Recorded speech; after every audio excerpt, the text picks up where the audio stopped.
Salut tout le monde, on va en parler sur le match retour des barrages de la face à élimination directe de l'Europa League entre l'AS Roma contre le FC Porto. L'AS Roma a gagné face au FC Porto 3-2, un doublé de Paolo Dybala, un but de Nicolo Pizzilli pour la Roma, un but de Samu Omorodion, un but contre son camp de Devine Range, un carton rouge de Stephen Eustachio pour les Portistaches.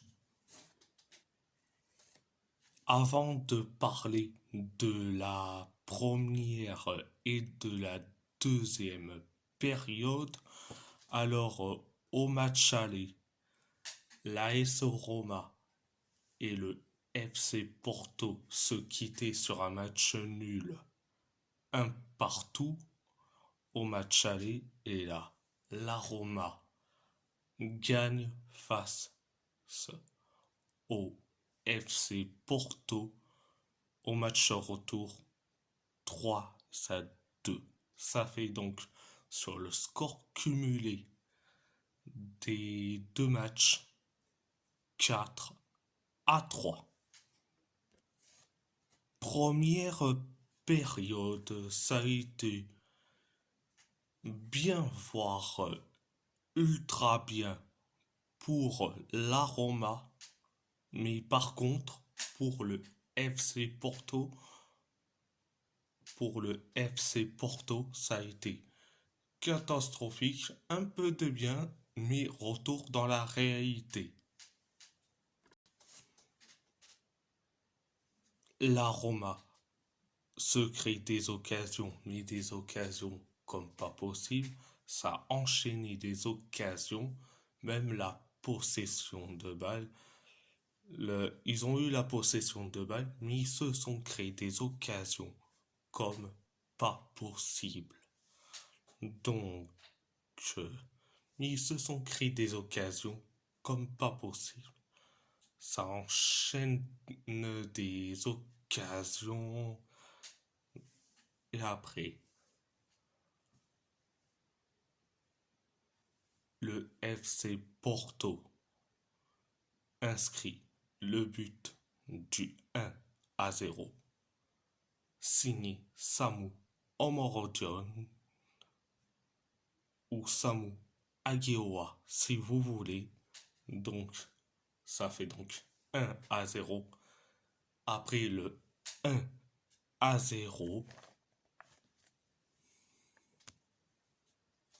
8 minutes plus tard, la Roma égalise, signé Paolo Dybala. Donc, après le 1 partout, 4 minutes plus tard, la Roma inscrit le deuxième but, donc doublé pour Paolo Dybala. Donc ça fait 2-1. Donc la Roma se crée quelques occasions, mais c'est tout. C'était la première période, mais la deuxième période, ça a été bien pour la Roma, mais pour le FC Porto, ça a été catastrophique. catastrophique. Mais à la fin, ça a été un peu de bien, mais sans plus. 6 minutes après le coup d'envoi, de la deuxième période, Stephen Eustachio s'est pris un carton rouge après sa faute complètement horrible, mais faute antisportive sur Leandro Paredes. Bon, c'est bien fait pour Eustachio, donc il s'est pris son carton rouge. Donc, après le carton rouge de Eustachio, la Roma se crée des occasions comme pas possible, s'enchaîner des occasions. Le FC Porto s'est créé une occasion grâce à Samu Ageoa ou Samu Omorodion et une autre occasion signée Gonzalo Borges. Et après, ce qui se passe, la Roma inscrit le but du 3-1 signé Nicolo Pizzilli. Après le 3-1, la Roma se crée quelques occasions. Une seule occasion du côté de Porto. Et après, t'arrives dans le temps additionnel de la deuxième période. Le FC Porto inscrit le but du 3-2, 5 contre 5 ans de Devine Range. Donc, et après, voilà. C'était la deuxième période. À part ça, c'est tout. Donc, je vais passer par mes tops, mes moyens et mes flops. Alors, mes tops, c'est Paulo Dybala qui a marqué un doublé.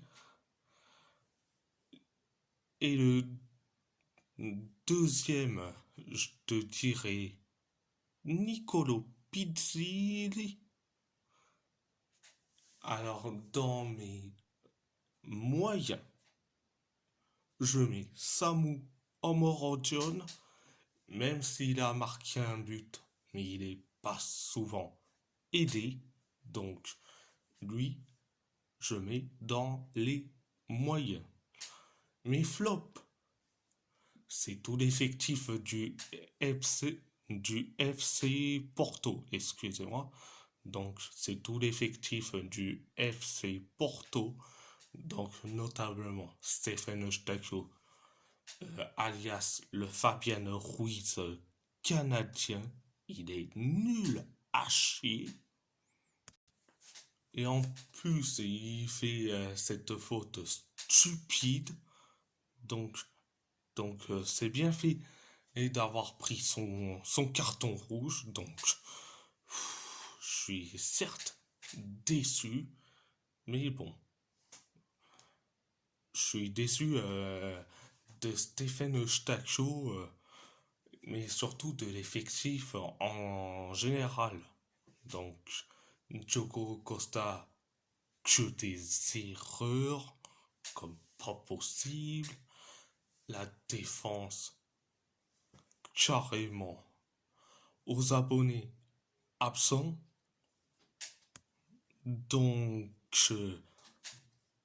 je vais dire mon avis, mon ressenti. Donc, je suis certes content pour la Roma qui se qualifie pour les 8e de finale de l'Europa League. Donc, je suis très content. Donc, voilà. Bon, après, concernant le FC Porto, franchement, je suis certes content du parcours, mais malheureusement, on n'a que des joueurs médiocres. Donc, et quand je dis joueurs médiocres, je parle de Enouin Perez, je parle de Fabio Vieira, mais cette arnaque financière, mais que je n'en peux plus. Donc voilà. Donc, et si la vidéo vous plaît, abonnez-vous à ma chaîne YouTube, likez, commentez si vous avez envie ou pas, c'est votre choix. À part ça, je vous laisse et merci beaucoup, grazie molto e muito obrigado.